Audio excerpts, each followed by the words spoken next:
Est-ce que vous finissez toujours de faire l'amour avec... Je vais vous expliquer ici pourquoi en fait c'est pas idéal. Et 3 options très intéressantes pour faire autrement. Et ça sans renoncer à l'éjaculation. Ce que je veux casser ici, c'est le mythe ultra construit qui est culturel que égale fin du rapport. C'est une construction sociale et culturelle. Ce n'est pas une réalité anatomique. Et donc ici, on va casser ça pour aller beaucoup plus loin dans le plaisir des 2 personnes. Bah oui, parce que sincèrement, 95%, je pense à peu près des couples hétéros qui font l'amour, suivent ce script-là. Le pouf final masculin, bon, c'est la fin, c'est la clôture. Mais pourquoi? Il y a plein de façons de faire différemment, qui envoient des super bons signaux. On va avoir 3 options en fonction de ce que vous voulez faire. En fait, faire l'amour, vous pouvez voir ça un petit peu comme un repas. Pourquoi à la fin, ce serait forcément le dessert? On a mangé le dessert, ça veut dire que c'est fini, on arrête de manger. On arrête de manger quand on a quoi? Quand on n'a plus faim, quand on a de la satiété. Eh bien, quand on est rassasié du plaisir, là, c'est un petit peu pareil. Peut-être qu'on ne va pas manger de dessert aujourd'hui. Peut-être qu'on va manger 2 desserts ou 3 desserts aujourd'hui. Peut-être qu'on a envie d'un digestif, d'un café. Donc, vous voyez, la faim, elle peut varier. La fin d'un repas, c'est quand le plaisir est rassasié. C'est ça qui compte. C'est pas juste d'avoir mangé un dessert. Eh bien, c'est pareil quand on fait l'amour. Et là, vous allez me dire, oh mais Aurélie, alors je fais quoi? Je sais pas trop. On va garder ce grand final que vous adorez et on va le combiner à d'autres trucs. Et je vous ai fait une checklist totalement gratuite à télécharger. Allez voir en commentaire. Ça va vous aider à l'implémenter dans votre vie et à être un meilleur amant. Alors la première option, c'est quoi? C'est ce que j'appelle l'option royale, la cerise sur le gâteau. On va finir avec le plaisir féminin. Plutôt que finir avec le plaisir masculin, on finit avec le plaisir féminin. Et ne vous inquiétez pas, le plaisir masculin sera là aussi. Donc ça, on va l'utiliser quand on veut envoyer le message à sa partenaire que son plaisir est central, qu'on veut être un bon amant ou être vu comme un bon amant. Et la clé à retenir, c'est le petit bourgeon, la commande centrale du plaisir féminin. Vous allez utiliser ça pour switcher la fin. On va s'arrêter quand vraiment sa partenaire va être rassasiée et pas juste le petit pouf masculine. On termine avec un gros plaisir féminin de clôture, idéalement un si votre partenaire arrive à aller là. Certaines femmes n'arrivent pas à aller jusque-là, donc on va lui donner beaucoup de plaisir, beaucoup de jouissance. Ce sera très bien aussi pour terminer. Donc c'est le plaisir féminin, soit énormément de plaisir et de jouissance qui va clôturer, selon ce qui est possible pour votre partenaire, sans lui mettre la pression. On utilise le petit bourgeon de la femme à ce moment-là parce qu'on a 6 fois plus de chances qu'elle ait un... Donc on ne va pas utiliser la simple pénétration. Vous voyez pourquoi c'est encore important de décorréler la fin de... Donc je vais vous guider pas à pas pour savoir comment faire. Il y a plein de façons possibles pour faire ça et pour rester dans la connexion et que ce soit fluide. Parce que vous allez me dire, ah, ça va être bizarre. Non, non, il y a plein de façons de faire, je vous assure, je le pratique, notamment avec les femmes, pour que ça se passe très bien. Et vous pouvez avoir déjà ou pas. On va voir les 2 options. Donc si vous avez déjà, vous restez présent. Vous êtes encore dans cette dynamique de désir que vous montrez à votre partenaire. Vous pouvez vous mettre dans une position qui est confortable, par exemple en petite cuillère. Vous vous mettez derrière votre partenaire et vous allez avec votre main ou avec sa main commencer à caresser son petit bourgeon pour lui donner ce final de plaisir.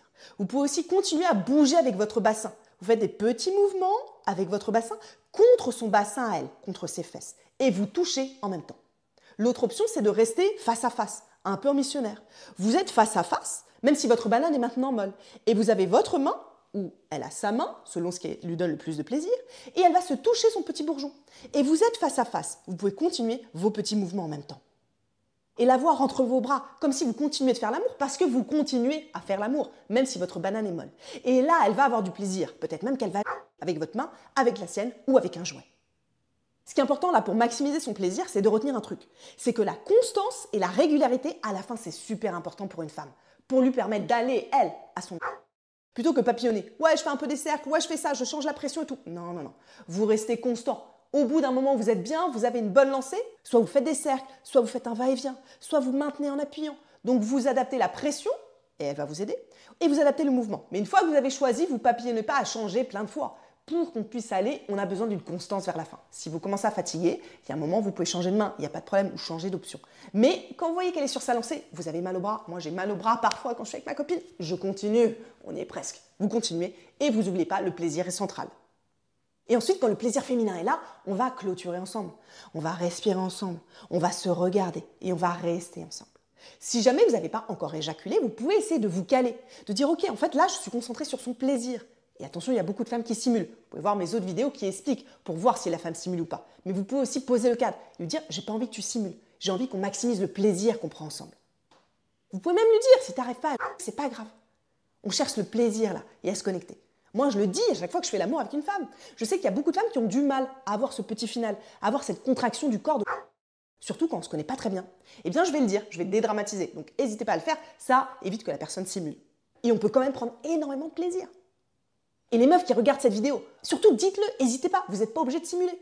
Et si vous voyez que la personne elle va juste finir avec... Mais dites-le. Moi, je le dis toujours. Je dis, attends, moi, j'ai pas fini. J'ai encore très envie. Donc, soit je prends la main de la personne si la personne est trop fatiguée. Le mec, il est trop fatigué. Je vais prendre sa main et je vais me toucher avec sa main. Et ça marche très bien. Ou même, la personne va continuer. Très souvent, un gars, quand je lui dis, écoute, moi, j'ai encore très envie, il est surpris, il regarde comme ça et finalement, il se dit, ah bah oui, très bien. Moi aussi, je suis content de continuer. Donc, n'hésitez pas à le verbaliser. Vous allez voir, ça change tout. Osez que votre plaisir il soit central aussi. Reprenez le pouvoir quand vous faites l'amour. Ah oui, il y a une autre variante, un petit peu bonus que je vais vous livrer là, pour le plaisir féminin, qui est assez cool et qu'on utilise beaucoup entre meufs, et que vous pouvez utiliser même si vous êtes un mec. C'est quoi? Eh bien, c'est de se frotter. Peut-être que votre banane, elle est molle. Soit vous avez soit non. Mais en tout cas, vous n'allez plus l'utiliser. Eh bien, vous pouvez quand même vous frotter. Vous allez utiliser votre pubis et votre banane pour frotter le petit bourgeon et lui donner beaucoup de plaisir. Alors, c'est assez dur de faire jouir une personne comme ça, mais c'est quand même possible. Et en tout cas, c'est un grand moment de plaisir et de connexion. Et vous aussi, vous pouvez continuer à bouger. La deuxième option que moi j'aime beaucoup, c'est celle de la connexion. Dans la première option, on cherche vraiment le plaisir féminin, et là on va chercher la connexion. Alors c'est quelque chose qu'on va faire beaucoup plus en couple. On a envie de se connecter. Peut-être qu'on est un peu stressé, peut-être qu'on a une libido un peu plus basse. Là, on va chercher quoi? La connexion. Faire l'amour, c'est quelque chose qui connecte les couples. Ça a été prouvé. Eh bien, on va utiliser la fin pour créer une intimité profonde, une connexion profonde et réamorcer, reconnecter le couple. La vidéo bonus pour les membres Patreon, elle est justement là-dessus. Je vous explique en détail, si vous êtes en couple, comment utiliser la fin avec des scénarios pas à pas pour recréer du lien, recréer de la connexion. Mais pourquoi c'est intelligent d'utiliser cette fin, le fait de faire l'amour pour recréer du lien et de la connexion? Parce que c'est prouvé scientifiquement, au niveau des hormones qui vont se générer. Et il y a ce qu'on appelle l'afterglow. Pendant 48 heures après, on peut maximiser la connexion d'un couple. Si on a fait les bonnes choses, les bons mouvements, la bonne connexion. Et c'est ça que je veux vous aider à faire ici, si c'est votre but, de reconnecter votre couple. Ce que vous pouvez faire, et moi j'adorais le faire quand j'étais en couple avec un mec, c'était de rester emboîté. Ouais. C'est d'avoir un moment, peut-être qu'il y a déjà eu, de rester à l'intérieur. Pourquoi est-ce que le gars devrait tout de suite sortir après avoir... C'est pas obligatoire. Il peut rester à l'intérieur, créer une connexion profonde. On se regarde, on respire ensemble. On peut encore un peu bouger, on peut mettre de la pression. Ce moment-là, il est ultra important pour la connexion. On respire ensemble et on se sent l'un dans l'autre. C'est ultra puissant à ressentir. Et c'est même une pratique éminemment tantrique. On peut avoir des mouvements de pression, de bassin, de connexion ensemble. Et on va respirer ensemble et se regarder dans les yeux. C'est ultra fort. Alors vous ne faites pas ça si vous avez un préservatif. Le préservatif, vous devez le retirer dès que vous commencez à ne plus être très dur, en tenant bien la base. Sinon, vous allez avoir des accidents. Et là, ce qui est intéressant, c'est que vous allez pouvoir glisser en peau à peau, vers un câlin, vers quelque chose de plus enveloppant. Donc c'est une fin qui est très douce et qui connecte très bien. La troisième option que j'aime bien, c'est l'option fantasme. On va finir avec du fantasme. Bah oui, ça peut être soit un fantasme imaginaire, où on va parler, raconter une histoire de fantasme. Ça, je vous avoue, moi j'aime beaucoup le faire avec ma copine actuelle. Je sais qu'il y a certains fantasmes qu'elle a, qu'on n'a pas encore testé ou qu'on va tester, ou d'autres qu'on a testé, et je vais lui raconter pendant qu'on fait l'amour. Je vais dire, ouais, imagine, là, je suis en train de te faire ça, ou il y a telle personne qui est en train de faire ça. Donc elle a les yeux fermés et je lui raconte une histoire. Je la fais voyager pour la faire monter dans un imaginaire de fantasme, qui est un imaginaire qui est super sécurisé, parce que là, on n'est que toutes les deux. Mais elle va pouvoir visualiser et imaginer, par exemple, qu'on est avec d'autres personnes, si jamais elle aime ça. L'autre option, c'est de prendre un vrai fantasme. Peut-être vous avez un fantasme sur le squirt, ou sur la personne, ou tout ce que vous voulez d'autre, être dominé. Eh bien, vous allez pouvoir l'inclure sur la fin, pour avoir un côté beaucoup plus twisté et kinky. Alors, on va d'abord le poser, et poser ce cadre, puisqu'on est dans le fantasme, il faut savoir ce qui est OK ou pas. Par exemple, si vous voulez sur votre partenaire, eh bien, il faut lui demander, est-ce qu'elle est OK? Peut-être qu'elle est OK sur son ventre, mais qu'elle n'est pas OK sur ses seins, qu'elle n'est pas OK sur ses yeux, sur son visage. Donc, on pose le cadre de où est-ce qu'on va aller et où est-ce qu'on ne va pas aller. Ça aussi, c'est important. Il y a plein d'idées autour du fantasme de la fin. Même, il y a plein d'idées autour du fantasme de la fin. Peut-être que vous avez envie, en effet, sur votre partenaire. Peut-être que vous avez envie de vous faire dominer. Que la fin, ce soit vous qui deveniez un objet du plaisir féminin. Ça, c'est super sympa. Et que votre partenaire, elle va vous utiliser. Moi, je vous avoue, j'adore faire ça. Peut-être ça peut être en cuni, si elle aime les cunis. Eh bien, vous allez être allongé, vous allez devenir un distributeur de et elle va utiliser votre tête pour se donner du plaisir. Ou même, elle va utiliser votre main. Enfin, trouver des fantasmes qui sont créatifs. Et ce qui est sympa dans cette histoire de fantasme, c'est qu'on va même pouvoir le réutiliser après. On peut lui donner des petits noms. Je sais pas, par exemple, vous avez fait un truc autour de la bouche. eh bien on va dire, je ne sais pas, bouche joyeuse ou bouche pulpeuse. Et après, quand vous allez en reparler, vous allez dire, tu te rappelles quand on a fait bouche pulpeuse, bouche joyeuse. Et en fait, tout de suite, votre cerveau va se reconnecter à ce moment. Donc vous pouvez donner des petits noms à cette scène spéciale de fantasme pour y repenser et le redire. Par exemple, à un moment, moi j'ai eu un fantasme, allez, je vais vous le partager, c'était que mon partenaire, il finisse dans mes fesses, en anal. Juste qu'il rentre le tout petit bout de son gland et que ce soit ça à la fin. C'était un jeu un petit peu de domination parce que j'allais pas le laisser. C'était un jeu un petit peu de domination, j'avoue, parce que j'allais pas le laisser rentrer entièrement, mais ça m'excitait que la fin ce soit ça. C'était mon fantasme. Je m'étais beaucoup touchée en pensant à ça. Et donc je l'ai réalisé. Je lui ai dit, écoute, moi, je veux juste que tu sois un petit peu frustré, tu puisses juste rentrer le tout petit bout et que tu jouisses dans mes fesses. Et on a donné un nom à ce fantasme. On l'a fait plusieurs fois. Et parfois, il me disait, est-ce que tu as envie de X ce soir? Et moi, je savais qu'il pensait à ça. Voilà, petit moment confession. Bon, sinon, en bonus, il y a 3 trucs ultra importants à se rappeler. C'est de toujours finir sans couper le lien. Mon Dieu, mais ça, c'est horrible. Vous pouvez faire tout, que ce soit génial de faire l'amour, machin. Si vous coupez le lien juste au moment de eh bien, en fait, c'est fini. Vous perdez tout ce que vous avez créé et capitalisé, là. Moi, ça m'est arrivé, par exemple, que le gars, direct, il prenne son portable, il commence à regarder. Non, mais insupportable. On ne prend pas son portable quand c'est fini. Et pareil, on ne se lève pas pour aller se doucher, pour aller faire je sais pas quoi. On reste dans un moment de connexion. S'il vous plaît, franchement, je suis jamais tombée sur une meuf qui faisait ça. Mais les gars, ne vous levez pas. C'est pas j'ai fait mes petits devoirs, et ben ça y est, je m'en vais. Non, faire l'amour, ça se finit pas justement à ce grand final. On reste en câlin, on reste en moment de connexion. Donc vous ne vous levez pas direct et vous ne regardez pas votre portable. Vous prenez 5 minutes encore de connexion corporelle. Aussi, vous pouvez verbaliser ce qui s'est bien passé. Mais ça, c'est incroyable et ça change tout. Vous dites 2-3 phrases de trucs que vous avez appréciés.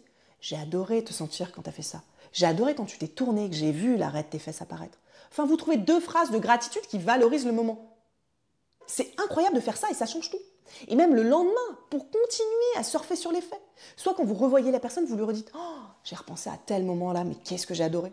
Et si vous n'allez pas vous revoir, si c'est juste un plan d'un soir ou quelqu'un avec qui vous partagez des moments, vous pouvez lui envoyer un vocal. Oh, tu sais, je voulais encore te remercier pour hier. J'ai adoré. Je me suis sentie super connectée, trop bien, j'ai pris beaucoup de plaisir, j'espère que toi aussi. J'ai beaucoup aimé le moment où... Ça, moi j'ai certains amants qui font ça, eh bien j'adore. Ça me reconnecte à eux et je les remercie. Et je pense qu'ils font ça avec leurs autres partenaires. Et c'est une très bonne idée que vous pouvez copier. Les membres Patreon, vous avez un 2e bonus de la semaine. C'est un guide complet avec 4 rituels de couple pour terminer différemment et recréer du lien et de la connexion. Ah oui, petit rappel d'hygiène avant que j'oublie, qui est super important et qui va éviter beaucoup de cystites et beaucoup de problèmes aux meufs, c'est aller faire pipi. Après avoir fait l'amour, c'est mieux que la femme elle puisse aller rincer sa vulve à l'eau claire. C'est mieux qu'elle puisse faire pipi. Donc même si vous allez avoir le petit moment aftercare, on fait un petit moment de câlin, d'aftercare, 5 minutes, hop, je file me rincer, je fais pipi, je rince ma vulve et je reviens pour continuer les câlins. Oubliez pas, sinon vous risquez d'avoir des problèmes et ce serait quand même bien dommage. Voilà les amis, j'espère que je vous ai donné envie de changer les choses et de faire différemment. Que l'éjaculation ne soit pas la fin, mais un dessert parmi plein d'autres choses, du plat, de la nourriture, du plaisir que vous allez manger ici, gratuitement sur la chaîne. N'oubliez pas d'ailleurs de liker, de commenter, de vous abonner, c'est comme voter, ça aide à diffuser le plaisir partout pour tout le monde. Merci beaucoup.